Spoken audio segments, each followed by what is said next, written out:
হ্যাঁ, এরকম অফার পেলে বিয়ে করবেন না? এদেরকে যে সমস্ত যুবকেরা বিবাহ করবে, সুন্দর জীবন দিবে, রাষ্ট্র তাদেরকে একটা 10 শতক জমির ওপরে বাড়ি বানায় দিবে 5 তলা, আর নগদ 10 লাখ টাকা দেবে, একটা মোটরসাইকেল কিনে দেবে, ওই ছেলেকে একটা ব্যবসা প্রতিষ্ঠান ধরায় দিবে। ওদিকে মহিলা থাকবি, কথা কয় না ভাই, মহিলা থাকবি। আপনারা না পারলে আমি যা একটা বিয়ে করব, কথা কয় না? হ্যাঁ, এরকম অফার পেলে বিয়ে করবেন না, কথা কয় না কে? ওই পতিতা রোজা সব মা বোনের একই।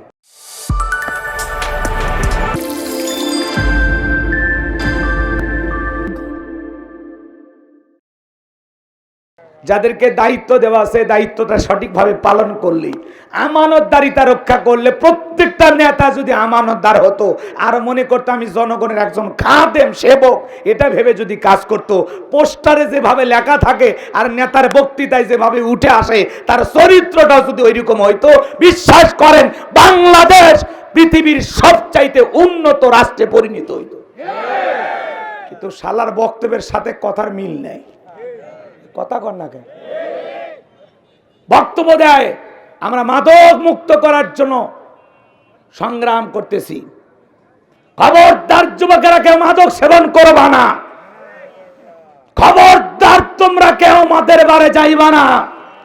সুন্দর করে সারা দিন মাদকের বিরুদ্ধে নেতার বক্তব্য, রাতে 2টার দিকে কয় বোতল খায়া নেতার লুঙ্গি খুলে যায়, টের পায় না। জনগণকে বলে তোমরা খাবা না, আমরা খাবো, কথা কন? এরকম আছে না ভাই? বাংলাদেশের কথা বলতেছেন, এগুলো ভারতে চলে। এই দেশের নেতারা অবশ্য মদ খায় না, এরা তাহাজ্জুদ পড়ে 70 রাকাত, কথা কয় না? কয় রাকাত? 70 রাকাত তাহাজ্জুদ পড়ে। আমি জীবনে বহুদিন তাহাজ্জুদ পড়েছি, কিন্তু এত রাকাত পড়ার ক্ষমতা আমার হয়নি। হুজুর হয়েছিল আপনার? 70 রাকাত যে পড়ছে কেমনে, আমি তো সেই টেনশনে পাইছি না। এরা ওই যে সবে বরাতে কিছু নতুন নতুন মুসল্লি ভাইয়ের আমাদের বের হয়, আজকে 200 রাকাত পড়বো।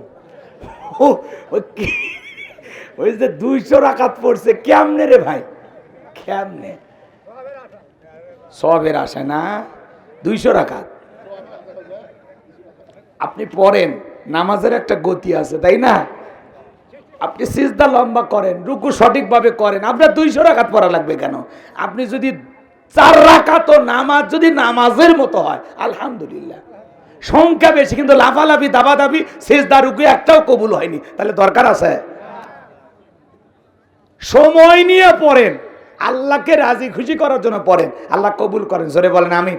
আচ্ছা, আপনাকে বিরক্ত হচ্ছেন আমার কথা? হন, সমস্যা নাই। দিনের বেলায় চতুর্দিক তাকান যাচ্ছে, পালাতে সুবিধা আছে, ভয় পাইেন না। ভয় পাইলে চলবি না, পুরুষের কোনো ভয় নাই। আর আমরা যদি সারা জীবন ভয় করি তাহলে হিজড়া হয়ে থাকা লাগবে।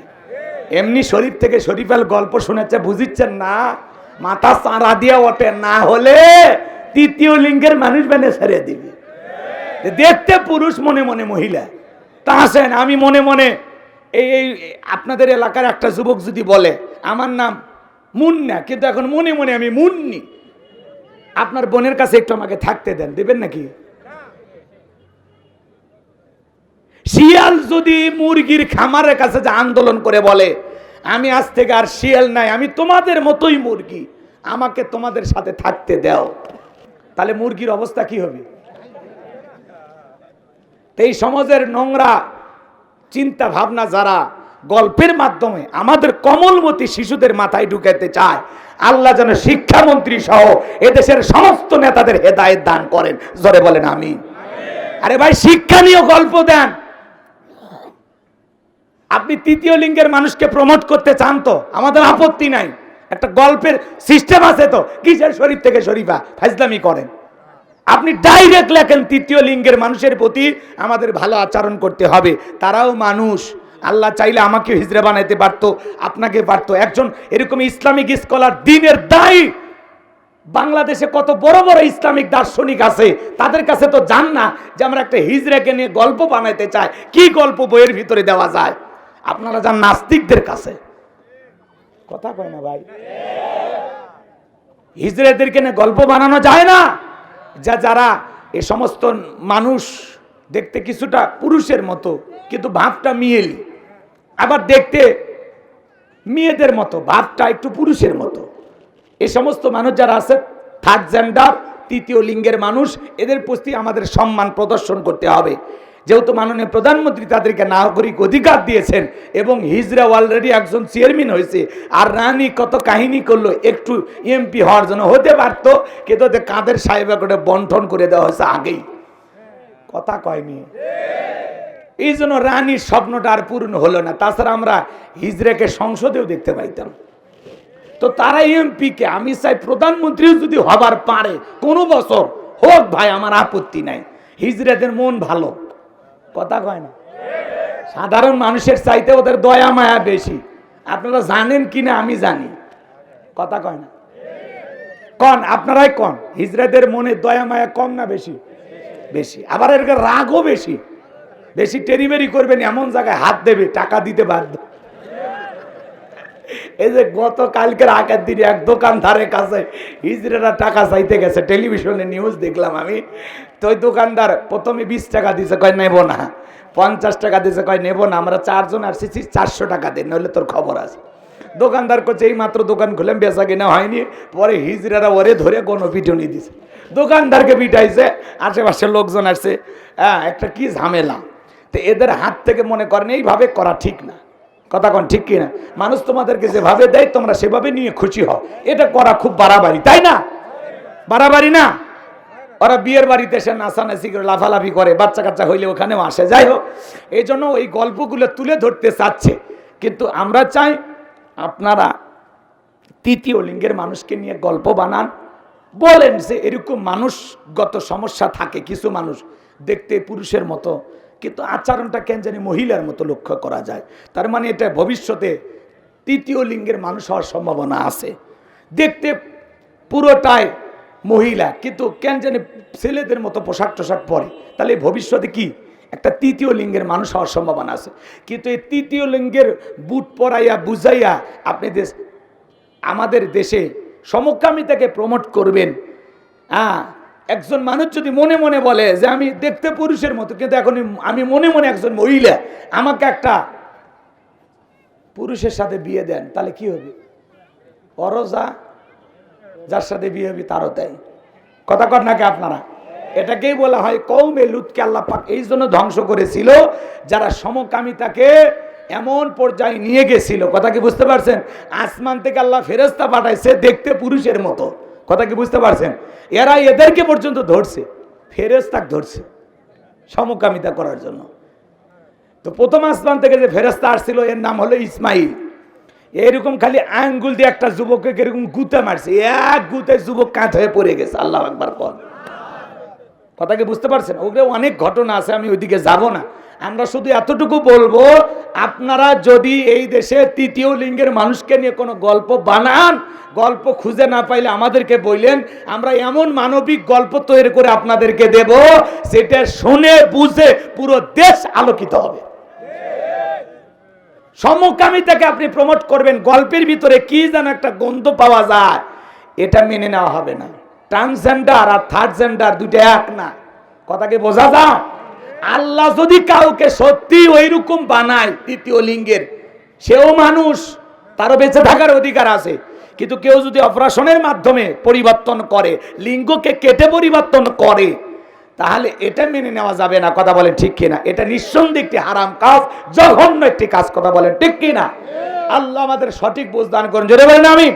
তো আমাদের দেশে যখন শরীফার গল্প বের হয়েছিল, তখন একটা জেলখানার গল্প বের হয়েছিল। ওইটা আপনারা পড়ছেন কিনা জানি না। আপনারা কি রাগ করতেছেন আমার বল? 1 মিনিটে বলে দিয়ে সামনের দিকে যায়, কথা অনেক বলার আছে। লিল্লাহে তাকবীর। তো জেলখানে একটা আসামি গেছে, পুরো চুল টুল মহিলাদের মতো, কথা কি বুঝতে পারছেন? পোশাক টোশাক শাড়ি টাড়ি সব মহিলার মতো। তখন ওই লোকটা বলতেছে, ভাই আমি কিন্তু আসলে দেখতে মহিলাই, আপনারা যদি এই পুরুষ কয়েদির ভিতরে না রেখে আমার একটু মহিলা কয়েদির ভিতরে রাখতেন, আমার জন্য ভালো হইতো। তো প্রশাসনের লোকেরা বিশ্বাস করিয়া, হিজড়া মনে কইরা মহিলাদের কয়েদি, মহিলা আসামিরা যেখানে থাকে ওখানে রেখে দিছে। কিছুদিন পরে ওই মহিলা কয়েদিদের ভিতরে 2 জন মহিলা কয়েদি গর্ভবতী হলো। এইবার বলা হলে এই কাম কে করলো, পরে হিসাব নিকেশ করে দেখা যায় দেখতে মহিলার মতো হিজড়া সেজে এই আকামটা করছে। কথা কি বুঝতে পারছেন?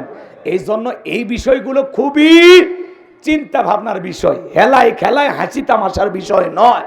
আপনি জাতিকে যা খাওয়াবেন জাতি তাই খাবে এমনটা নয়, জাতিকে একটু সচেতন হতে হবে।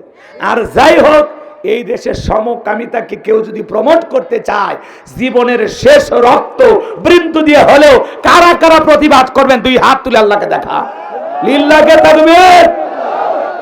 হাত নামান বাজান গো আমার। কি যেন বলছিলাম ভুলে গেছেন মনে হয়, চুরি বাইরে গেছে, মনে আছে না নাই? এইবারে হুজুর হাত তুলে দোয়া করতেছে, চুরি যদি বন্ধ করতে চান জিলেপি খায়া দোয়া করে বন্ধ করা যাবে না।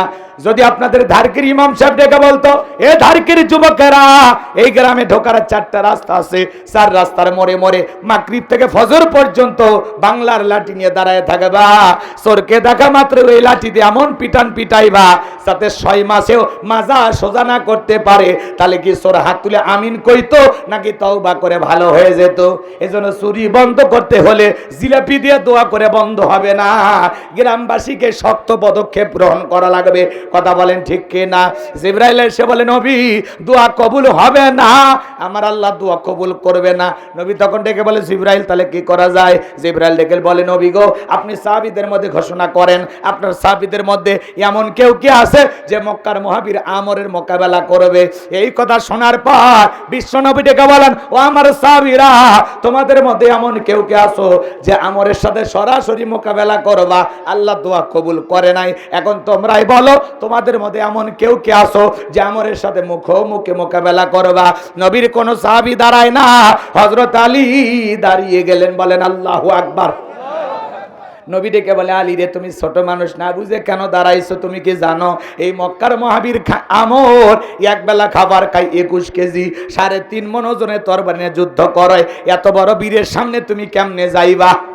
তুমি বসো। হযরত আলী বসে বললেন। নবীজি দ্বিতীয়বার বললেন, আবারও হযরত আলী দাঁড়াইছেন। নবীজি যখন তৃতীয়বার বললেন, ও আমার সাহাবীরা, এমন কেউ কে আছো যে আমরের মোকাবেলা করবা? আবারও হযরত আলী দাঁড়িয়ে গেছেন। নবী তখন 2টা হাত বাড়া বলেন, আলী রে আয় আয় আমার বুকের ভিতরে আয়। এই কথা বলে নবী আলীকে বুকের সঙ্গে জড়ায় নিলেন। আর ডেকে বলে, আলী রে, এত বড় বীরের সামনে যাইতে চাস, তোর কি একটু ভয় লাগে না? হযরত আলী ডেকে বলেন, নবী গো আমার ভিতরের ঈমান বলতেছে আপনি শুধু আমাকে দোয়া করে ছেড়ে দেন, ওই মক্কার মহাবীর আমর আপনার চেহারা দেখার আগেই জমিন থেকে বিদায় করে দেব। বলেন আল্লাহু আকবার। ঈমানের একটা পাওয়ার স্পিড থাকার দরকার আছে না নাই? যে ঈমান প্রয়োজনে জ্বলে ওঠে না, যে ঈমান সত্য ন্যায়ের কথা বলে না, যে ঈমান অন্তরে নাই, যে ঈমান অন্তরে নাই, মুখে ফোটায় কথার কলি, কিভাবে তারে বলো ঈমান বলি, কিভাবে তারে বলো ঈমান বলি। যে ঈমান প্রয়োজনে জ্বলে ওঠে না, যে ঈমান সত্য ন্যায়ের কথা বলে না। কথা বলে ঠিক কি না? শোনেন আমার ভাইয়েরা, গভীর মনোযোগ দিয়ে শোনেন। আমার নবী তখন ডেকে বলে, ওসমান তোমার বাড়িতে কি তরবারি আছে? হযরত ওসমান ডেকে বলে, নবী গো আমার বাড়িতে তরবারি 27 ইঞ্চি লম্বা। হযরত ওসমান তরবারি এনে দিলেন, বিশ্বনবী হযরত আলীর হাতে তরবারি ধরায় দিলেন। হযরত আলী তরবারি পায়ে মারছে দৌড়। আমার নবী ডেকে বলে, আলী রে এত জোরে কেন দৌড় মারো? ডেকে বলে, নবী আপনার মাথা নেওয়ার ঘোষণা করে অনেক আগে রওনা করেছে, আমি চাই আপনার চেহারা দেখার আগে জমিন থেকে বিদায় করে দেব। বলেন আল্লাহু আকবার। এই কথা বলে হযরত আলী দৌড়াইতে দৌড়াইতে দৌড়াইতে আমরের মুখোমুখি হয়ে গেছে। এই বাজান গো আমার, যখনই আমরের মুখোমুখি হয়ে গেছে, আমর ডেকে বলে, কিরে পিচ্চি আলী তুই কেন আমার সামনে? হযরত আলী বলে, পিচ্চি না কি পরে বুঝাইতেছি। বলেন আল্লাহু আকবার। কথায় আছে ছোট মরিচের ঝাল বেশি। এই কথা বলে হযরত আলী তরবারিটা উঁচু করে দাগ টানতেছেন। দাগ টানা বোঝেন তো? কথা কেন ডাক্তার না বোঝেন না? একটা দোয়া পড়তেছেন আর দাগ টানতেছেন। এই দোয়া পরে বাড়ির চতুর্দিকে যদি পানি ছিটায় দিতে পারেন অথবা ফু দিতে পারেন, বড় বড় দুর্ঘটনার হাত থেকে আল্লাহ আপনার পরিবারের সবাইকে হেফাজত করবেন। বলেন আল্লাহু আকবার।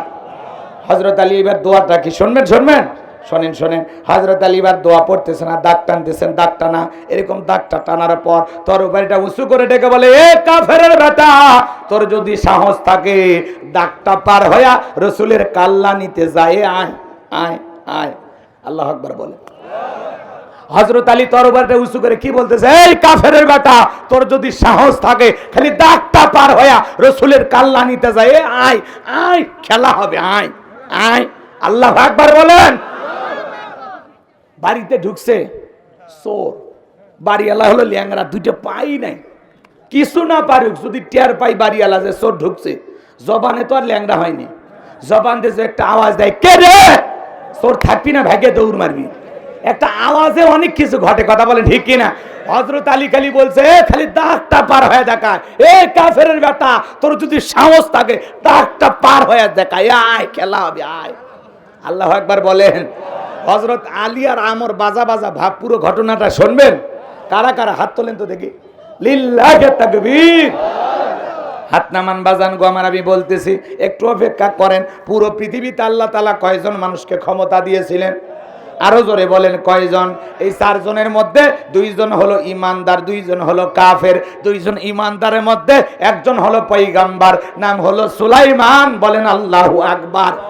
নবী সুলাইমান আলাইহিস সালামকে আল্লাহ রাব্বুল আলামিন পুরো পৃথিবীর রাজত্ব পাওয়ার ক্ষমতা দিয়েছিলেন। আল্লাহর পয়গম্বরের ক্ষমতার ইতিহাস যদি বলতে চাই 2 দিন 3 রাত চলে যাবে, তারপর আলোচনা শেষ হবে না, এত লম্বা ইতিহাস, লম্বা ঘটনা। কিন্তু আজকে টার্গেট আমার নবী সুলাইমান আলাইহিস সালামকে নিয়ে আলোচনা করব না, আমার অন্য আরেকটা টার্গেট আছে, কথা কি বুঝতে পারছেন? আমার একটা লক্ষ্য উদ্দেশ্য আছে, আমি সেইখানে যেতে চাই। তাহলে আল্লাহ রাব্বুল আলামিন পুরো পৃথিবীর ক্ষমতা নবী সুলাইমান আলাইহিস সালামকে দিয়েছিলেন, কথা বলেন ঠিক কিনা। আল্লাহ নবী সুলাইমান আলাইহিস সালামকে আল্লাহ পাক এমন একটা তক্তের সিংহাসন দিয়েছিলেন, পয়গম্বর যখন এই সিংহাসনে চড়ে সফর করতেন, জনপদের মানুষের খোঁজ খবর নেওয়ার জন্য উড়ে উড়ে যাইতেন, যেই পথ দিয়া এই সিংহাসনটা উড়ে যাইতো তার নিচে তেলের খনি পাওয়া যাইতো। সিংহাসন যেই দিক দিয়ে যাইতো, নিচে কি পাওয়া যাইতো? তেলের খনি পাওয়া যাইতো, স্বর্ণের খনি পাওয়া যাইতো। ফসলের জমির উপর দিয়া গেলে ফসল বৃদ্ধি পাইতো। আল্লাহু আকবার বলেন। নবী সুলাইমান আলাইহিস সালাম তিনিও নেতা, যেই দিক দিয়ে যাইতেন তার সিংহাসন নিয়া সেই জায়গায় তেলের খনি, স্বর্ণের খনি, ফসলে বরকত। এখন পৃথিবীতে যেই নেতারা যেই দিক দিয়ে যায় ওই দিক দিয়ে রহমত না গজব? কথা কয় না, কথা কি বুঝতে পারছেন? সামনের দিকে যাইবা যান, মন খারাপ করবেন না। এই যে আমার পূর্বে একজন আলোচনা করলেন, বাদশাহ হারুনুর রশিদের কথা বলেছিলেন, সেখান থেকে আমি বাদশাহ হারুনুর রশিদ থেকে একটা ছোট্ট কথা মনে পড়ে গেছে, বলবো রাগজান করে না, বলবো। বাদশাহ হারুনুর রশিদ তিনি নির্ধারিত সময় প্রত্যেকটা মানুষের ঘরে ঘরে একটু বয়স্ক মানুষের জন্য আটা বরাদ্দ রেখেছিলেন। একটা মানুষের যে পরিমাণে আটা খাইতে লাগতো প্রত্যেক মাসের শুরুতে সেই পরিমাণে আটা জনগণের বাড়িতে বাদশাহ হারুনুর রশিদের লোকেরা পৌঁছায় দিত। আল্লাহু আকবার বল। আমাদের দেশে যেরকম বয়স্ক ভাতা, বিধবা ভাতা, প্রতিবন্ধী ভাতা, এই যে মাননীয় প্রধানমন্ত্রী সহ এই দেশের রাষ্ট্রপ্রধান যারা আছে, এই যে দায়িত্বগুলো নিয়েছেন, আলহামদুলিল্লাহ খুব যুগ উপযোগী পদক্ষেপ। এই যে একটি খামার একটি বাড়ি, এই যে পদক্ষেপগুলো নিয়েছেন, আলহামদুলিল্লাহ বলেন। ভালো কাজ করলে প্রশংসা করা লাগবে, কথা বল ঠিক কিনা। এই যে দেশের 564টা মডেল মসজিদ হচ্ছে, আলহামদুলিল্লাহ। কথা কয় না, কথা খুশি না আপনারা? বঙ্গবন্ধু শেখ মুজিবুর রহমান ইসলামিক ফাউন্ডেশন গঠন করে গেছেন। এই যে ভালো ভালো কিছু কাজ তাদের, ইরশাদ চাচা মরে গেছে, তারপরে এই যে রবিবারের ছুটি চাচা শুক্রবার করে দিয়ে গেছে। চাচা যখন ক্ষমতায় ছিল মসজিদ মাদ্রাসার বিদ্যুৎ বিল মওকুফ করে দিয়েছিল। এই যে চাচার যে ভালো গুণ, কথা কয় না কেন? চাচার না একটু বউ বেশি ছিল, এই নাকি কন, কথা কন। বউ বেশি হওয়া ভালো, খারাপ না। যার বউ বেশি তার চরিত্র ভালো, মানুষ উল্টো তারে বলে, তারে নিয়ে বদনাম করে, কথা কয় না কেন? যার বউ বেশি সে তার চরিত্রটাকে কন্ট্রোল করার জন্য তো বিয়ে করেছে, কথা কন না কেন? আর আপনি বউ রেখে যে ওই যে হোটেলে যান, পতিতালয়ে যান, বিদেশে যান, ওইটা কি? বউ রেখে পরকিয়া করে এরকম পুরুষ আছে না নাই? ওইটা হারাম। কথাকে বোঝা গেল? রাগ করেছেন মনে হয়। তো চাচারে নিয়ে সমালোচনা করে কোনো লাভ হবে না। চাচা যে ভালো দুই একটা কাজ করেছেন, আল্লাহ যেন এর কারণে চাচাকে মাফ করে দেন। জোরে করে আমিন। তো এই দেশে যে মানুষগুলো ভালো কাজ করবে তাদের জন্য আমাদের দোয়া ভালোবাসা আছে না? কিন্তু একটা মানুষের যে সবই ভালো থাকে তা না, একটা মানুষের দোষও থাকে, গুণও থাকে, কথা বলেন ঠিক কিনা। আর দোষ গুণ নিয়েই মানুষ, কথা কি বোঝা গেল? রাগ করবেন না, মন খারাপ করবেন না। প্রত্যেক মাসে মাসে আটা দেওয়া হয়। একটা বৃদ্ধ মহিলা, বুড়ি মহিলা চিন্তা করে, বাদশা প্রতি মাসে আমারে মোটা আটা দেয়, আটাকে একটু চিকন হতে পারে না। এই কথা ভেবে বুড়ি মহিলা বাদশা হারুন রশিদের দরবারে উপস্থিত হয়ে গেল, একটু নালিশ নিয়া যে বাদশার কাছে আটাটা একটু যেন চিকন হয়। আটা ঠিকই দেয়, একটু মোটা বেশি, কিসা একটু যেন চিকন হয়। কথা কি বুঝতে পারছেন? এই অভিযোগ, আর কোনো অভিযোগ নাই। এইবার বুড়ি মহিলা বাদশার দরবারে এসে তাকায় দেখ, একটা পুরুষ মানুষ বাড়ির বারান্দা ঝাড় দেয়, ছোট্ট বাচ্চা খেলা করে, আর তাকায় দেখে একটা মহিলা আটা চালতেছে। বুড়ি মহিলা এবার জিজ্ঞাসা করে, এই যে বাড়ির বারান্দা ঝাড় দেয় লোকটাকে? বলে এইটা তো আমাদের দেশের বাদশা হারুনুর রশিদ। বুড়ি মহিলা অবাক হয়ে গেল, বাদশার এদেশের বাদশা হয়ে বাড়ির বারান্দা ঝাড়ে দেয়, স্ত্রীর কাজে সহযোগিতা করে। রসুল যেই তরবারি দিয়ে যুদ্ধ করতেন, সেই তরবারি দিয়া তরকারি কেটে রান্নার কাজে সহযোগিতা করতেন। সুবহানাল্লাহ। আমরা খালি ওয়াজ শুনি, কিন্তু বউয়ের সহযোগিতা করতে পারি না। যদি বউ একটু বলে, অমুকের বাপ একটু ওই যে তরকারির ডালাটা নিয়ে এসে, চা করবাছু, তো বিয়ে করছে আর তরকারির ডালা আগে দেওয়ার জন্য,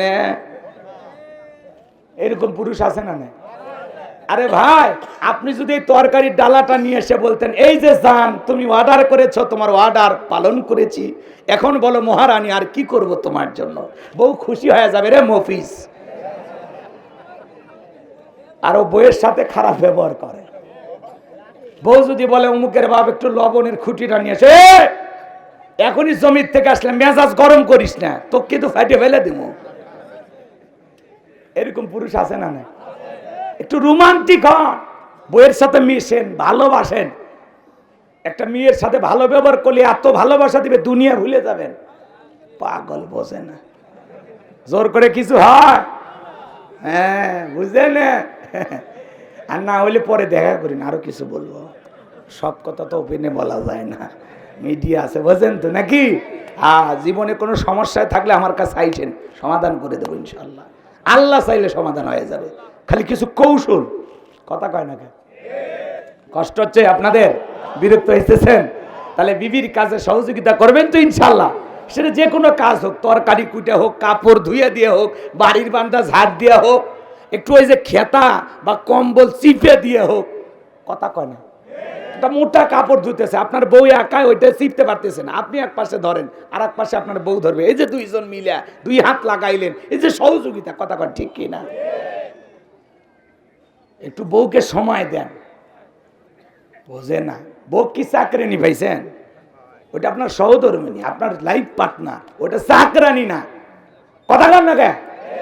বাড়িতে ঢোকেন, বউকে সালাম দেন, ওই পাগলিও সালাম দেন, আপনিও দেন না। বউ বোবা, স্বামীও বোবা। ঝগড়া লাগলে খালি ইংরেজি কয়, কিন্তু সালাম মুখ দিয়ে বের হয় না। আছে না নাই? সালামে শান্তি আছে না নাই? স্বামী স্ত্রীর মধ্যে সালাম আদান প্রদান হলে একে অপরের প্রতি শ্রদ্ধা, ভক্তি, বিশ্বাস, ভালোবাসা বেড়ে যায়। আল্লাহু আকবার বলেন। পারবেন তো বউকে সালাম দিতে? আল্লাহ যেন আমল করা তৌফিক দান করেন, জোরে বলেন আমিন। আমার ভাইরা, কথা অনেক আছে। রসুলের কয়েকটা সুন্নাত যদি প্রত্যেকটা পরিবারে আমল করা হয়, দাম্পত্য জীবনে কোনো অশান্তি থাকবে না। আজকে বলার সুযোগ নেই। আমার ভাইরা, সামনের দিকে যায়, কষ্ট হচ্ছে আপনাদের। বলে যে ছোট্ট বাচ্চা খেলা করে কে? বলে ওটা বাদশা হারুনুর রশিদের ছেলে সন্তান। মহিলা আটা চালে কে? বলে ওটা বাদশা হারুনুর রশিদের একজন স্ত্রী। এইবার বুড়ি মহিলা তাকা দেখে, ওর বাড়ির আটার চাইতে বাদশার বাড়ির আটা আরো বেশি মোটা মোটা মনে হয়। মারহাবা কয়।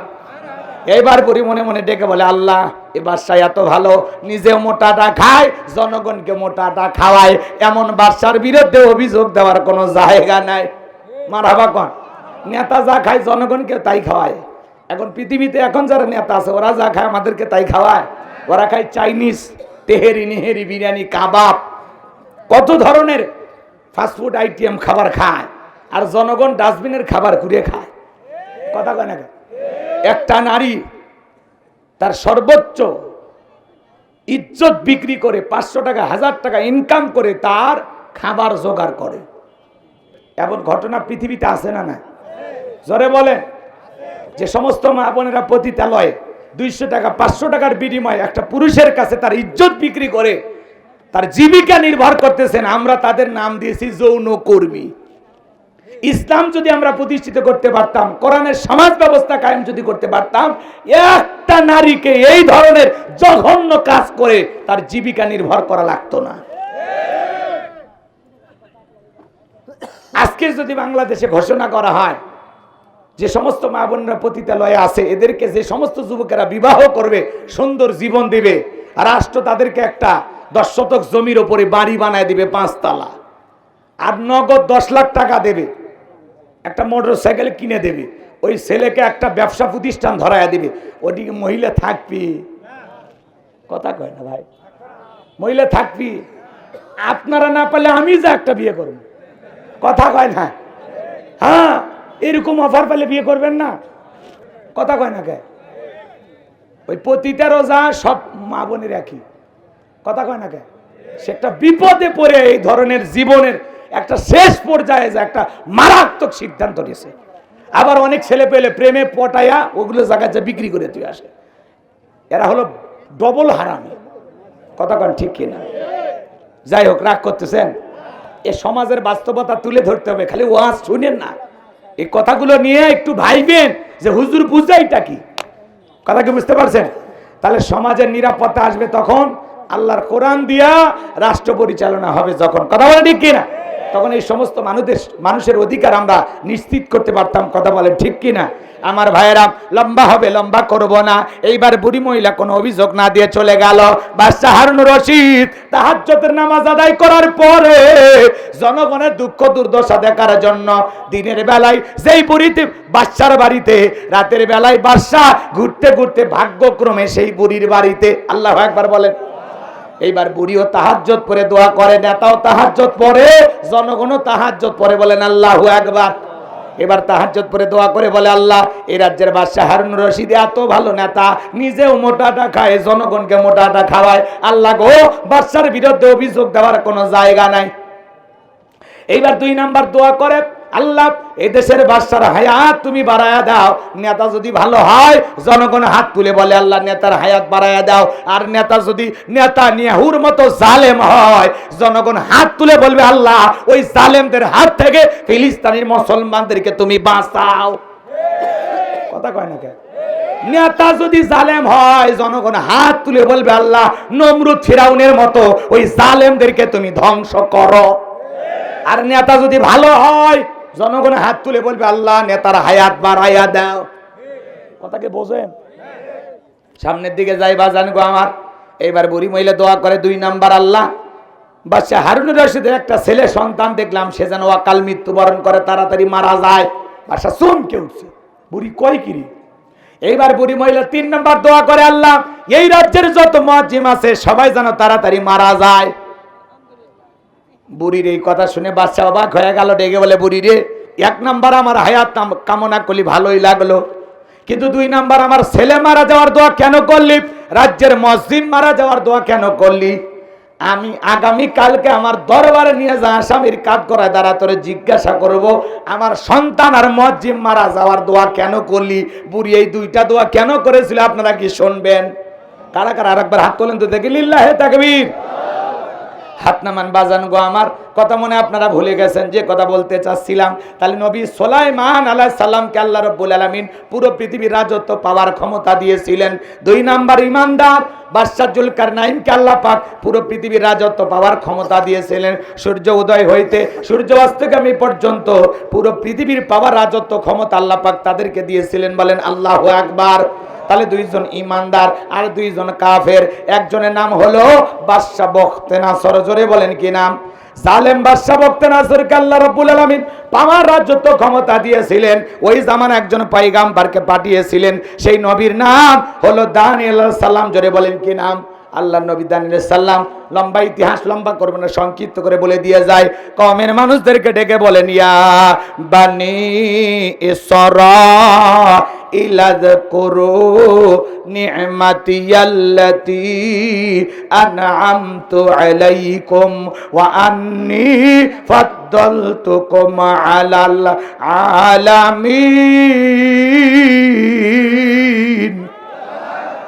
আল্লাহ নবী দানিয়েল দেখে বলে, এ বনি ইসরাইল উম্মতেরা, আল্লাহ তাআলার কৃতজ্ঞতা আদায় করো, প্রশংসা আদায় করো, আল্লাহ তাআলার শুকরিয়া আদায় করো।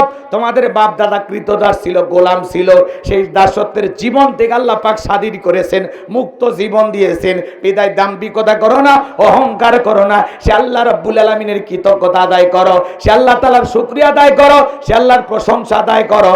পয়গম্বর উম্মতের ডেকে বলে, ও পয়গম্বর, পুরান দিনের গল্প শোনায় লাভ নাই, বাপ দাদা কি করেছিল ওইটা আমরা জানতে চাই না, আমরা ভালো আছি, বেশ আছি, বিদায় এক আল্লাহর ইবাদত করার সুযোগ নাই।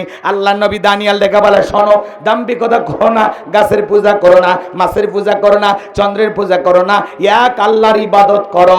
আল্লাহ গোলামীর জীবন থেকে একটা সুন্দর জীবন, স্বাধীন জীবন তোমাদেরকে উপহার দিয়েছে, বিদায় আল্লাহ তাআলার শুকরিয়া আদায় করো, আল্লাহর গোলামি করো, আল্লাহর ইবাদত করো।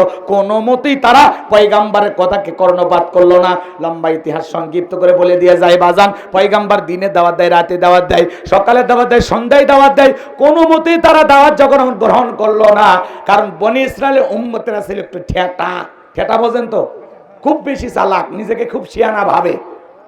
নবীরা যদি বলতো আযাব গজব আসবে, কয় আযাব নিয়ে আসেন, ডাইরেক্ট কয় আগে আযাব দেখান। কথা কি বুঝতে পারছেন? অনেক ইতিহাস আছে, ওইগুলো বলার সুযোগ নাই। আল্লাহর পয়গম্বরের কোন দাওয়াত যখন তারা গ্রহণ করলো না, নবী দানিয়াল তখন ডেকে বলে, শোনো, কোন কওমের মানুষ, কোন জাতির মানুষ যদি দাম্ভিকতা অহংকার করে, আল্লাহ তাদের উপরে দুই ধরনের আযাব আর গজব পাঠায়। এক নাম্বার হলো তাদের ভাগ্যে, এদিক খেয়াল করেন, তাদের ভাগ্যে হয় আসমান জমিন থেকে আযাব গজব পাঠায় তাদেরকে আল্লাহ ধ্বংস করে দেয়, আর না হয় তাদের ভাগ্যে জালেম শাসক পাঠায় দেয়। এখনো সময় আছে, তোমরা সংশোধন হয়ে যাও। কোনো মতেই যখন তারা দাওয়াত গ্রহণ করলো না, তখন আল্লাহ তাআলা ওই জামানার ওই উম্মতের উপরে বাদশা বখতে নাসরকে পাঠায় দিল। বাদশা বখতে নাসর ক্ষমতার চেয়ারে বসার পর হাজার হাজার নিরপরাধ মানুষকে গ্রেফতার করতে করতে নবী দানিয়েল আলাইহিস সালাম সহ তার ৭০,০০০ উম্মতকে জেলখানায় বন্দী করেছেন। এখন নবী মানুষ কোন জায়গায়? কথা কয় না, ভয় পাচ্ছেন? নবী মানুষ কোন জায়গায়? তাহলে নবীরা যদি জেলখানায় যায়, নবীদের চাইতে উত্তম মানুষ এই পৃথিবীতে আর কেউ আছে? নবীদের চাইতে শ্রেষ্ঠ মানুষ আল্লাহর জমিনে আর কেউ হতে পারে? তাহলে নবীরা যদি জেলখানায় যায়, জালেমেরা যদি তাদেরকে জেলখানায় দেয়, আজকে যারা নাইবে রাসূলের ভূমিকা পালন করবে, কোরআন সুন্নাহর হক দাওয়াত দেবে, সঠিক কথা বলবে, মাঝে মাঝে নবীদের এই সুন্নত, ওই হকের দাওয়াত যারা দেবে, নাইবে রাসূল যারা হবে, তাদেরকে মাঝে মাঝে এই সুন্নত পালন করা লাগবে। আর মনে রাখবেন, আলেমেরা যদি জেলখানায় যায়, সম্মান মর্যাদা কমে না। চোর ডাকাত জেলখানায় গেলে মানুষ ঘৃণা করে, দর্শক জেলখানায় গেলে মানুষ হিসি করে, কিন্তু আলেমেরা জেলখানায় গেলে মানুষ মনে করে এটা আলেমদের জীবনের পরীক্ষা, আর পরীক্ষা দিয়ে পুরে পুরে খাঁটি স্বর্ণ হয়ে যায়, যার বাস্তব প্রমাণ মুফতি আমির হামজা ভাই। আগের চাইতে কোরআনের মাহফিলে লোকজন কমেছে না বেড়েছে?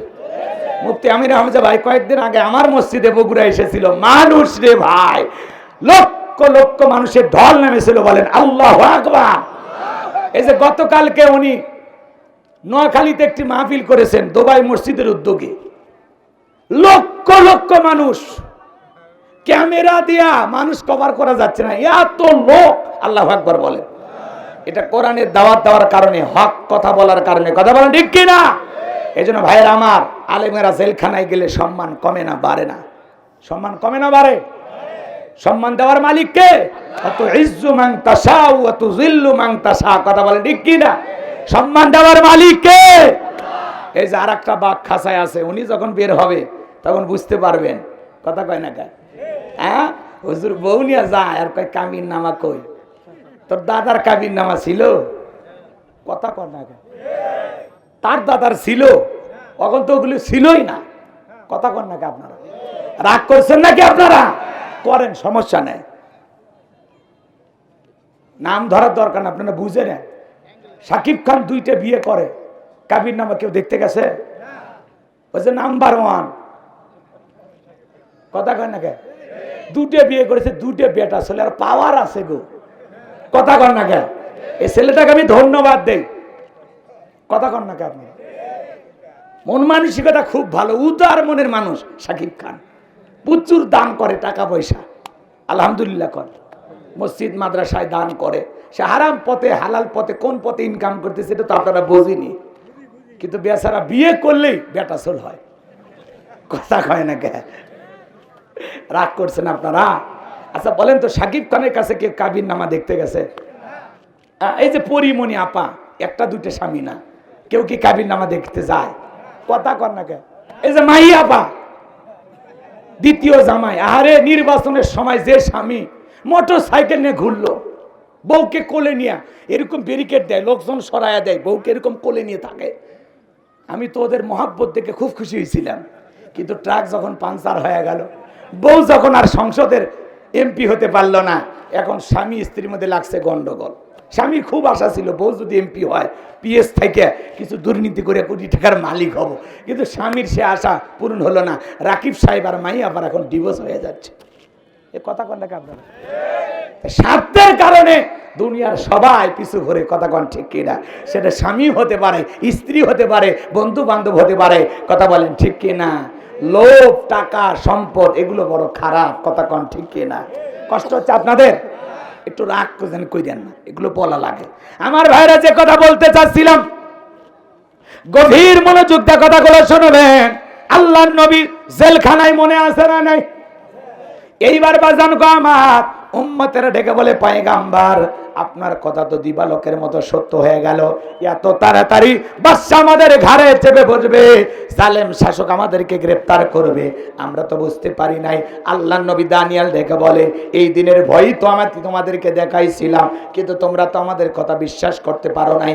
পয়গাম্বারের কথা শুনে ডেকে বলে, নবী আজ থেকে আপনি যা বলবেন আমরা তাই শুনবো, আমরা এক আল্লাহর ইবাদত করতে রাজি আছি, আপনি যা বলবেন আমরা আজ থেকে আপনার কথা মোতাবেক চলবো।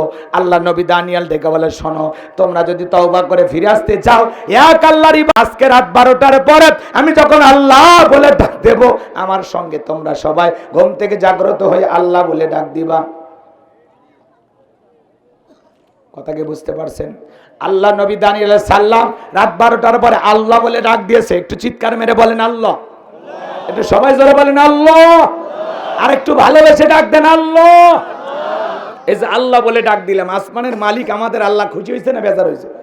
খুশি। যত ডাকবেন বেশি তত আল্লাহ তাআলা খুশি হবেন, যত ডাকবেন তত আল্লাহর প্রিয়তম বান্দা হতে পারবেন। কথা বলে ঠিক কিনা? আমার ভাইয়েরা গভীর মনোযোগ দিয়ে শুনবেন। আল্লাহর নবী দানিয়েল আলাইহিস সালাম যখন আল্লাহ বলে ডাক দিয়া কাকুতি মিনতি সহকারে সিজদায় লুটিয়ে পড়ে কান্না করে ডেকে বলে, আল্লাহ আমার উম্মতেরা নিজেদের ভুল বুঝতে পেরেছে, তারা তওবা করে ফিরে এসেছে, এখন থেকে একমাত্র আপনার গোলামি করবে। আল্লাহ গো, আপনি আমার উম্মতদেরকে মাফ করে দেন, আর বাদশা বখতিয়ানসরের জেলখানা থেকে বের হওয়ার একটা ব্যবস্থা করে দেন। আল্লাহ নবী দানিয়েল আলাইহিস সালাম যখন কেঁদে কেঁদে দোয়া করতেছেন, আসমান থেকে আল্লাহ ডেকে বলেন, ও নবী দানিয়েল, আর কান্না করতে হবে না, দোয়া মঞ্জুর হয়ে গেছে, আমি আল্লাহ বাদশা বখতিয়ানসরের জেলখানা থেকে অচিরেই মুক্ত হওয়ার ব্যবস্থা করে দেব। বলেন আল্লাহু আকবার। ওই রাত্রিতে আল্লাহ পাক বাদশা বখতিয়ানসরকে মারাত্মক একটা স্বপ্ন দেখা দিলেন। ঘুম থেকে চিৎকার মারা উঠছে, যারা সিকিউরিটি আছে, নিরাপত্তা প্রহরী আছে, ওরা এসে বলে, নেতা এত জোরে চিৎকার মারলেন, ব্যাপারটা কি? বলে, চেহারা দেখে বোঝো না আমি কেন চিৎকার মারেছি? আমি একটা মারাত্মক স্বপ্ন দেখেছি, এই স্বপ্ন দেখে নিজে আতঙ্কিত, এখন ভীত হয়ে গেছি। এই দেশের যত স্বপ্নের তাবির কারক আছে, ব্যাখ্যা বলতে পারে, সবাইকে আমার দরবারে নিয়ে আসো। এই কথা শোনার পর পরের দিন সকালবেলা সমস্ত স্বপ্নের তাবির কারক ব্যাখ্যা যারা বলতে পারে ওদেরকে বাদশার সামনে উপস্থিত করা হলো। এবার বাজান গো আমার, বাদশা বখতিয়ানসর যখন স্বপ্নের কথা বলতে যাবে, ওই মুহূর্তে আল্লাহ পাক বাদশা বখতিয়ানসরের মাথার মেমোরির মধ্যে থাকা স্বপ্নের যত কথা আল্লাহ নবী দানিয়েল আলাইহিস সালামের মাথার মেমোরির মধ্যে সেভ করে দিলেন। বলেন আল্লাহু আকবার। শেয়ারের মাধ্যমে একটা মোবাইলে যা আছে আর একটা মোবাইলে পার করা যায় কিনা? তো স্বপ্নের কথা বাদশার মাথার ভিতরে যা ছিল নবীর মাথার ভিতরে আল্লাহ সেভ করে দিলেন। বলেন আল্লাহু আকবার। এবার জালেম বাদশা বখতিয়ানসর যখন স্বপ্নের কথা বলতে যাবে, গতকাল রাতে কি যেন স্বপ্ন দেখলাম আর বলতে পারে না, স্বপ্নের কথা ভুলিয়ে দিলেন তিনি কে? এইবার বাদশা বখতিয়ানসর ডেকে বলে, গতকাল রাত্রে স্বপ্নে কি দেখেছি সেই কথা তোমাদেরকে বলতে হবে, স্বপ্নের ব্যাখ্যাও বলতে হবে। জনগণ ডেকে বলে, বাদশাহ তো পাগলামি কথা, স্বপ্ন দেখেছেন আপনি, আমরা কিভাবে বলবো? বাদশার স্বপ্নের কথা কি জনগণ জানে? কথা কোন জায়গায়? এটা কি বলা সম্ভব? আরে বাদশা তো বাদ দেন, স্বামী স্ত্রী আপনারা একই খাটে ঘুমান, আপনার বউ স্বপ্নে কি দেখে আপনি বলতে পারেন? আপনার বউ আপনাকে বাদ দিয়ে আর একটা ছেলের হাত ধরে যদি পার্কে ঘোরে, আপনি যদি টের পাইতেন কি করতেন? পিটাইতেন না?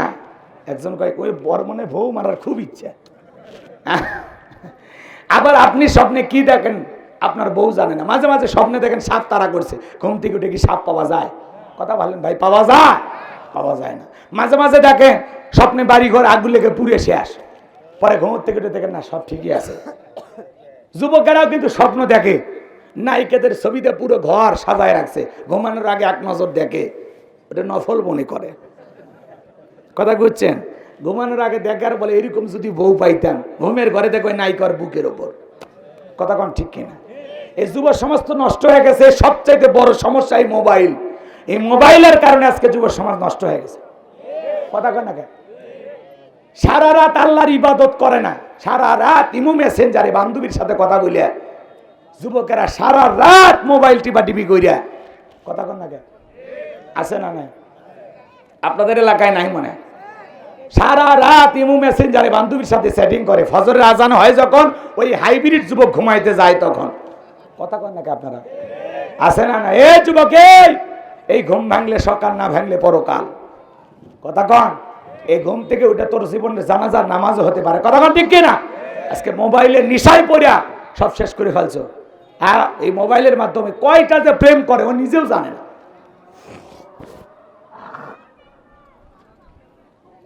বাপ ফোন দিলে মেজাজ গরম করে, মা ফোন দিলে মেজাজ গরম করে, বান্ধবী ফোন দিলে খুশি হয়। এরকম যুবক আছে না নাই? আল্লাহ যুবকদেরকে হেদায়েত দান করেন, জোরে বলেন আমিন। আমার ভাইয়েরা, যে কথা বলতে যাচ্ছিলাম, গভীর মনোযোগ দিয়ে কথাগুলো শুনবেন। কথাগুলো শেষ করব না, সেই কথা তোমাদেরকে বলতে হবে, স্বপ্নের ব্যাখ্যাও বলতে হবে। জনগণ ডেকে বলে বাদশাহ তো পাগলামি কথা, স্বপ্নের কথা আমরা কিভাবে জানবো? বাদশাহ তখন ডেকে বলে কেন, তোমরা নাকি গায়েব জানো? বলেন তো আল্লাহ সারা দুনিয়ার কেউ গায়েব জানে? জোরে বলেন জানে? যারা নিজেকে বলে আমরা গায়েব জানি, এরা যে নিঃসন্দেহে ভণ্ড, এতে কোনো সন্দেহ। এদেরকে ধরে নিয়ে যা গোপন একটা রুমের ভিতরে এমন পিটান পিটাইবেন আর বলবেন গায়েবই মার দিলাম, কারো কাছে বলবি না, বলে ধ্বংস হয়ে যাবে। পারবেন তো ইনশাল্লাহ? তাহলে আল্লাহ সারা দুনিয়ার কোন গায়েব জানে? কেউ গায়েব জানে? আল্লাহ সারা দুনিয়ার কেউ গায়েব জানে না। বাদশা ডেকে বলে শোনো, 7 দিনের সময় বেঁধে দিলাম, 7 দিনের আলটিমেটাম দিলাম।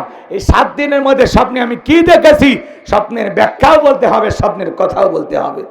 এই কথাগুলো আমি যদি আরো শেষ করতে যাই, আরো কমপক্ষে 30-40 মিনিট আলোচনা করা লাগবে। এত সময় আপনাদের হাতেও নাই, আমার হাতেও নাই। সংক্ষিপ্ত কথা, আর একটা আয়াত তিলাওয়াত করেছি, মনে আছে না নাই? আল্লাহ বলেন আল্লাযী খালাকাল মাউতা ওয়াল হায়াতা, যিনি সৃষ্টি করেছেন মৃত্যু আর জীবন, লিয়াবলুয়াকুম আইয়ুকুম আহসানু আমালা ওয়া হুয়াল আজিজুল গফুর। আল্লাহু আকবার। আমার আল্লাহ ডেকে বলেন আল্লাযী খালাকাল মাউতা, জীবন আর মৃত্যু সৃষ্টি করার মালিক কে? আল্লাহ। পৃথিবীর সমস্ত নেতা এক জায়গায় হয়ে একজন মৃত মানুষকে কি জীবিত করতে পারবে?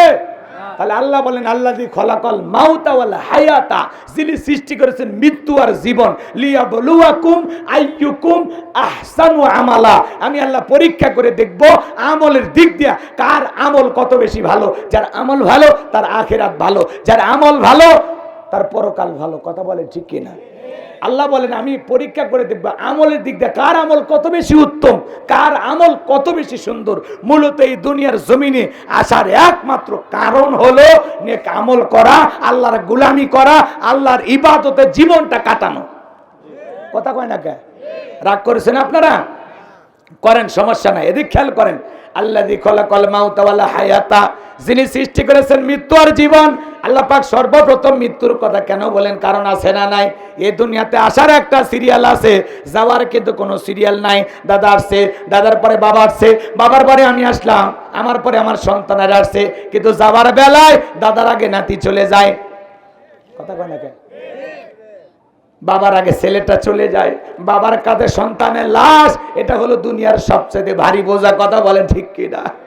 এ বাজার 9 মাস 10 মাস আগে একটা সন্তান জন্ম নিবে, এই দুনিয়ার জমিনে আসবে। 9 মাস আগে 10 মাস আগে জানা যায় আসার খবর, কিন্তু যাওয়ার বেলায় 9 সেকেন্ড আগেও বলা যায় না কার কখন কোথায় মৃত্যু হবে। কথা বলেন ঠিক কিনা? এজন্য আল্লাহ বলেন কুল্লু নাফসিন যায়িকাতুল মাউত, প্রত্যেক প্রাণীকেই মৃত্যুর স্বাদ গ্রহণ করা লাগবে। এই মৃত্যুর স্বাদ হলো 2 প্রকারের, মিষ্টি খেলে মিঠা লাগে, নিম পাতা খাইলে তিতা লাগে। যারা ঈমানদার তারা মৃত্যুবরণ করবে, মায়ের কোলে দুধ পান করতে করতে শিশুটা যেমন ঘুমের মধ্যে চলে যায়, ইমানদারেরা তেমনি ভাবে মৃত্যুবরণ করবে, টেরও পাবে না। বলেন সুবহানাল্লাহ। কিন্তু যারা অবাধ্য গোলাম, আল্লাহর নাফরমান বান্দা, যারা মনে করে খাও দাও ফুর্তি করো, দুনিয়াটা মস্ত বড়, আমোদ প্রমোদে মেতেছিল, এবার যান তাদের যখন মৃত্যু হবে, যারা পাপাচার গুনাহগার আল্লাহর অবাধ্য গোলাম, দেখেন না মৃত্যুর সময় চোখগুলো বড় বড় করে পেশাব পায়খানা করে দেয়, মৃত্যুর 6 মাস আগে জবানটা বন্ধ হয়ে যায়, সন্তানরা শরবত বানাইয়া চামচ দিয়া মুখের ভিতরে দেয়, গালসি বেয়ে বেয়ে পড়ে যায়, খাওয়ার শক্তি থাকে না, মৃত্যুর আগে গালি দিতে দিতে মারা যায়। কথা বলেন ঠিক কিনা? মৃত্যুর যন্ত্রণা বড় কঠিন। আজ হোক কাল হোক আপনাকে আমাকে মৃত্যুবরণ করা লাগবে। মৃত্যু থেকে পালানোর কোন রাস্তা খোলা নাই। আইনামা তাকুনু ইদরিকুমুল মাউত ওয়ালাউ কুনতুম ফি বুরুজিম মুশাইয়াদা, যেখানেই থাকো, যে অবস্থায় থাকো, মৃত্যু তোমাদেরকে ধরবেই। মৃত্যু থেকে পালানোর কোন রাস্তা খোলা নাই। যুবক রে, সবাইকে মৃত্যুবরণ করা লাগবে। ওই জীবনের শেষ ঠিকানা কবরে যেতে হবে। কথা বলেন ঠিক কিনা? আমার ভাইয়েরা, আল্লাহ নবী ইদ্রিস আলাইহিস সালামকে জিজ্ঞাসা করা হয়েছিল, ও আল্লাহ নবী ইদ্রিস, আপনার কাছে মৃত্যুর যন্ত্রণা কেমন মনে হয়েছিল? আল্লাহ নবী ইদ্রিস আলাইহিস সালাম ডেকে বলেন, জ্যান্ত ছাগলের গা থেকে চামড়া খসাইলে ওই ছাগলের যেমন কষ্ট হয়, আমার কাছে মৃত্যুর যন্ত্রণা তেমনি কষ্টকর মনে হয়েছিল। মৃত্যুর যন্ত্রণা কত কঠিন জানেন? বিশ্বনবী যখন ইন্তেকালের সময় উপস্থিত হয়েছিল, আমার ভাইয়েরা, নবীজি বিদায় নেবেন, এই কথা শুনে হযরতে ফাতেমা ঝরে কান্নাকাটি করেন। নবীজি ডেকে বলে, মা ফাতেমা, তোর চোখের পানি আমি সহ্য করতে পারি না রে, মামার কাছে আয়। হযরতে ফাতেমা যখন নবীজির কাছে আসলেন, নবীজি কানে কানে কি যেন বললেন, হযরতে ফাতেমার কান্না বন্ধ হয়ে গেল। আম্মা জান আয়েশা ডেকে বলেন, ও আমার মেয়ে, তোমার আব্বা জান কি এমন কথা বলেছে যার কারণে তোমার কান্না বন্ধ হয়ে গেল? হযরতে ফাতেমা ডেকে বলেন, মা, আমার বাবা আমাকে বলেছেন বাবার ইন্তিকালের পরে সর্বপ্রথম বাবার সাথে আমার সাক্ষাৎ হবে। বলেন আল্লাহু আকবার। আমি বুঝে ফেলেছি মা, বাবার পরে দুনিয়ার জমিনে বেশি দিন আমাকে থাকতে হবে না। হযরতে ফাতেমার কান্না বন্ধ হয়ে গেল। নবীজি আমার তখন কিছুটা সুস্থতা বোধ করতেছেন। দরজায় দাঁড়িয়ে আছেন জিবরাইল, নবীকে সালাম দিলেন, আসসালামু আলাইকুম ইয়া রাসূলুল্লাহ, ইয়া হাবিবাল্লাহ। হুজুর নবী গো, আপনার অনুমতির অপেক্ষায় দাঁড়িয়ে আছি, তবে আসমান থেকে আজকে আমি একা আসি নাই, আমার সাথে আরেকজন ফেরেশতা এসেছেন, যার নাম হলো মালাকুল মউত। যেই ফেরেশতা দুনিয়ার কারো বাড়িতে ঢোকার পারমিশনের অপেক্ষায় দাঁড়িয়ে থাকে না, ও নবী, আপনার হুকুমের অপেক্ষায়, আপনার অনুমতির অপেক্ষায় আমরা দাঁড়িয়ে আছি। নবীজি বলে, মা ফাতেমা দরজা খুলে দাও। হযরতে ফাতেমা দরজা খুলে দিলেন। জিবরাইল আর আজরাইল ভিতরে প্রবেশ করলেন। আজরাইল প্রবেশ করার পর নবীজিকে সালাম দিলেন, আসসালামু আলাইকুম ইয়া রাসূলুল্লাহ, ইয়া হাবিবাল্লাহ। হুজুর নবী গো, আপনি অনুমতি দিলে আপনার জানটা কবজ করব, আর অনুমতি না দিলে আপনার জানটা কবজ করব না। আমার আল্লাহ বলেছেন, জিবরাইল, আমার আল্লাহ বলেছেন আজরাইল রে, আমার বন্ধু যদি অর্ডার দেয় তাহলে বন্ধুর জানটা কবজ করবা, আমার বন্ধু যদি অনুমতি না দেয় রে আজরাইল, 1 সেকেন্ড দেরি করবি না, আমার বন্ধুর যতদিন মনে চায় ততদিন আমার নবী দুনিয়ায় থাকবে। মালাকুল মউত ডেকে বলে, নবী, এখন আপনি যা বলবেন আমি তাই করব। আমার নবী ডেকে বলে, মালাকুল মউত, এরপরে কি আর কোনোদিন আসবা না? বলে, অবশ্যই, আল্লাহ যেদিন অর্ডার দিবেন আবারও সেদিন আসবো। আমার নবী ডেকে বলে, মালাকুল মউত, আর আসতে হবে না, তুমি তোমার দায়িত্ব পালন করতে পারো। নবীজি যখন অনুমতি দিলেন, আমার ভাইয়েরা, নবীজি আমার শুয়ে আছেন। নবীজির বুকের উপরে মালাকুল মউত যখন রুহুটা বের করার জন্য, নবীজির জানটা কবজ করার জন্য 2টা হাত নবীজির বুকের উপরে রেখে দিয়েছেন। আমার নবী ডেকে বলে, মালাকুল মউত রে, তাড়াতাড়ি হাত 2টা নামায় দাও, আমি সহ্য করতে পারি না। মালাকুল মউত হাত নামায় দিলেন। আমার নবী ডেকে বলে, মালাকুল মউত রে, এই যদি হয় মৃত্যুর যন্ত্রণা, আমার উম্মতেরা সহ্য করতে পারবে না। যে নবী মৃত্যুর আগেও উম্মতের কথা বলে না, এমন নবীর উম্মত হওয়াতে খুশি না বেজার? আমার ভাইয়েরা, আমার নবী ডেকে বলে, মালাকুল মউত, আমারে কথা দাও, আমার উম্মতকে তুমি মৃত্যুর সময় কষ্ট দিবা না। মালাকুল মউত ডেকে বলেন, নবী, ও নবী, আমি ওয়াদা দিলাম আপনার উম্মতের মধ্যে যারা আপনার আদর্শ মোতাবেক চলবে, আল্লাহর বিধান মোতাবেক চলবে। নবী গো, যারা আমলের দ্বারা নেককার হবে, খাঁটি মুমিন মুত্তাকি হবে, তাদের রূহটা বের করার সময় আমি ইহসান করব। তাদের যেন মৃত্যুর সময় কম যন্ত্রণা হয়, কম কষ্ট হয়। আমি আপনাকে ওয়াদা দিলাম নবী গো, আপনার উম্মতের জানটা বের করার সময় তাদের প্রতি আমি ইহসান করব। বলেন আল্লাহু আকবার। আমার ভাইয়েরা, দ্বিতীয়বার যখন অনুমতি দিলেন, এবার দ্বিতীয়বার যখন হাতটা রেখে দিয়েছেন, আমার নবী চোখের পানি ছেড়ে দিয়ে কাঁদে আর ডেকে বলে, মালাকুল মউত রে, তাড়াতাড়ি হাত নামায় নে, আমি নবী আর সহ্য করতে পারি না। আমার ভাইয়েরা, এইবার যখন হাত নামায় নিয়েছেন, আমার নবী ডেকে বলে, মালাকুল মউত, আমার কাছে মনে হয় পাহাড় আমার বুকের উপরে চেপে ধরা হয়েছে। মৃত্যুর যন্ত্রণা যদি নবীর কাছে এমন মনে হয়, আপনার আমার মৃত্যুর যন্ত্রণা কত কঠিন হতে পারে। যুবক রে, আমোদ প্রমোদে মেতে আসো, কি মনে করছো মরবা না? আজ হোক কাল হোক তোমাকে আমাকে মৃত্যুবরণ করতে হবে। তোমার মতো কত যুবক এসএসসি পরীক্ষা দিয়েছে, দাখিল পরীক্ষা দিয়েছে, রেজাল্টটা বের হওয়ার আগে মারা গেল। তোমার মতো কত যুবক সকালবেলা মোটর সাইকেল নিয়ে বের হয়ে গেল, সেলফি তুলে বলে, দোস্তরা বাবার হাতের দেওয়া বাইক খুব ভালোভাবে চালাইতেছি, সন্ধ্যাবেলায় ট্রাকের নিচে যায় লাশ হয়ে বাড়িতে ফিরে আসলো। তোমার মতো কত যুবক পিকনিক করতে গিয়ে মারা গেল। যুবক রে, আজ হোক কাল হোক তোমাকে আমাকে মৃত্যুবরণ করতে হবে। দুনিয়া চিরকাল থাকার জায়গা না, বালতু সিরুনাল হায়াতাদ দুনিয়া ওয়াল আখিরাতু খায়রু ওয়া আবকা। তোমরা দুনিয়ার জীবনকে প্রাধান্য দিচ্ছ, অথচ আখিরাতের জিন্দেগিগুলো চিরস্থায়ী। যেই জীবনে শুরু আছে শেষ নাই, সেই পরকাল সফরের জন্য প্রস্তুতি গ্রহণ করা দরকার আছে না নাই? ওই কবরে যাওয়ার আগে প্রস্তুতি গ্রহণ করা দরকার আছে না নাই? যুবক রে, তুমি যদি 7 দিনের সফরে কক্সবাজারে যাও, তোমার একটা ব্যাগ থাকে, ওই ব্যাগের ভিতরে কাপড় থাকে, প্রেমিকার ডায়েরি থাকে, মোবাইল থাকে, চার্জার থাকে, প্রয়োজন মোতাবেক যা যা প্রয়োজন 7 দিনের সফরের জন্য তোমার একটা যদি ব্যাগ লাগে, যেই জীবনের শুরু আছে শেষ নাই, আজ হোক কাল হোক তোমাকে আমাকে কবরে যাওয়া লাগবে। মনে করো কবরে যাওয়ার আগে, মৃত্যু আসার আগে তুমি একটা পরীক্ষা করে দেখো, তোমার একটা আমলের ব্যাগ আছে। মনে করো যুবক, ওই আমলের ব্যাগের ভিতরে দেখো তো নামাজ আছে কিনা, রোজা আছে কিনা, হজ আছে কিনা, দান খয়রাত আছে কিনা, পিতা মাতার খেদমত করেছো কিনা, বিবির হক আদায় করেছো কিনা, আত্মীয় স্বজনের হক আদায় করেছো কিনা, পাড়া প্রতিবেশীর হক আদায় করেছো কিনা, পিতা মাতার সাথে ভালো ব্যবহার করেছো কিনা, কতটুকু নেক আমল করেছো। আল্লাহর কাছে হিসাব দেওয়ার আগে 2টা মিনিট বালিশে মাথা রেখে একটু চিন্তা করো, আমি কি কি ভালো করলাম, কি কি মন্দ করলাম, কতটুকু নামাজ পড়েছি, কতটুকু পড়তে পারি নাই। আল্লাহর কাছে জবাব দেওয়ার আগে নিজের আমল নামার হিসাব, দুনিয়াতে একটু হিসাব নিকাশ করে অন্ধকার কবরে যাওয়ার দরকার আছে না নাই? নেক আমল করে কবর কারা কারা সাজাইতে চান, 2 হাত তুলে আল্লাহকে দেখান। আল্লাহ আমাদের সবাইকে নেক আমল করে কবরে যাওয়ার তৌফিক দান করুন। জোরে বলুন আমিন। আরো জোরে বলুন আমিন।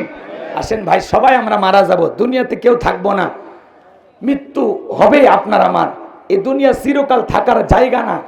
কিন্তু আজকে দুনিয়ার প্রাচুর্যের প্রতিযোগিতায়, সম্পদের প্রতিযোগিতায় আমরা পাগল হয়েছি। আল হাকুমুত তাকাসুর হাত্তা যুরতুমুল মাকাবির।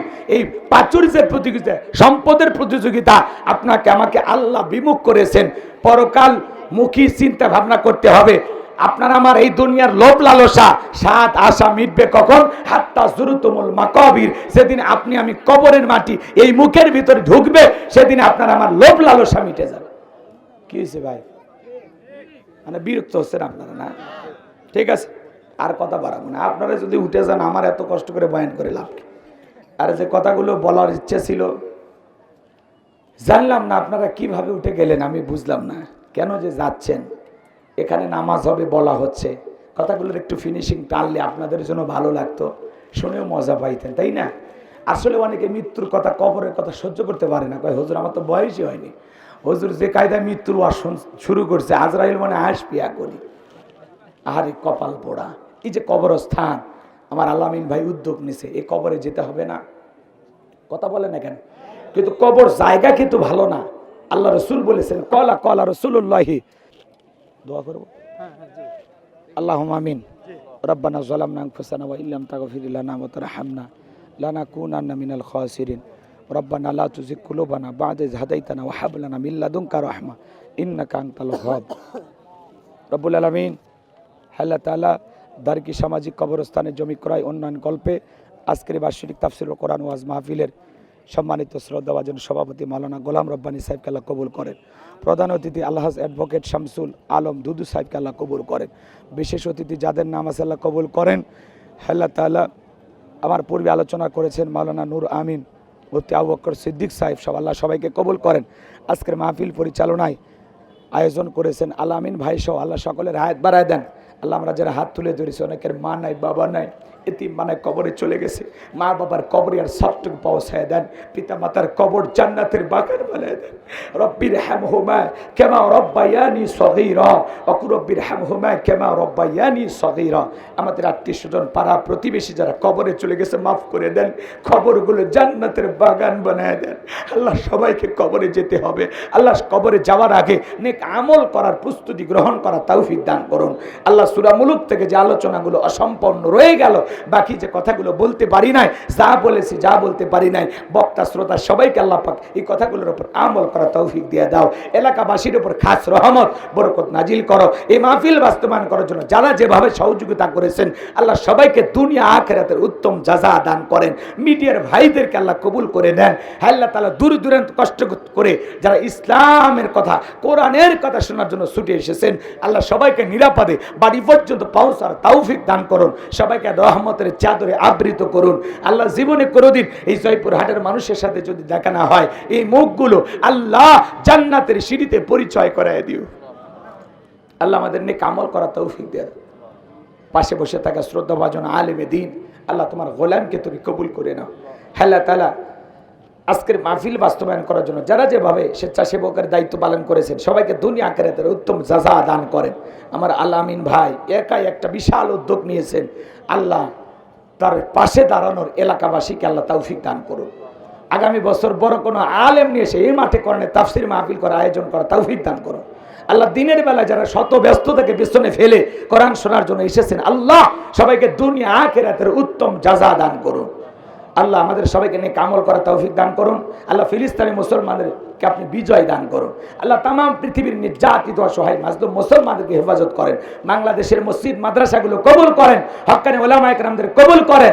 আল্লাহ দেশি বিদেশি সকল ষড়যন্ত্রের হাত থেকে আমাদের প্রিয় মাতৃভূমি বাংলাদেশকে আল্লাহ হেফাজত করো। এদেশের কল্যাণে, এদেশের ইসলামের কল্যাণে, এদেশের উন্নয়নে যারা কাজ করতে চায় তাদেরকে অভিভাবক হিসেবে কবুল করো। আল্লাহ পাশে একজন ভাই চেয়ারম্যান পদপ্রার্থী দোয়া চেয়েছেন, আল্লাহ তোমার গোলামের আশা তুমি পূরণ করে দিও। আল্লাহ কবরস্থানের জন্য জায়গা দিতে চায়, আল্লাহ তোমার এই গোলামের আশা পূরণ করে দিয়ে তার প্রতিশ্রুতি অনুযায়ী কাজ করা তৌফিক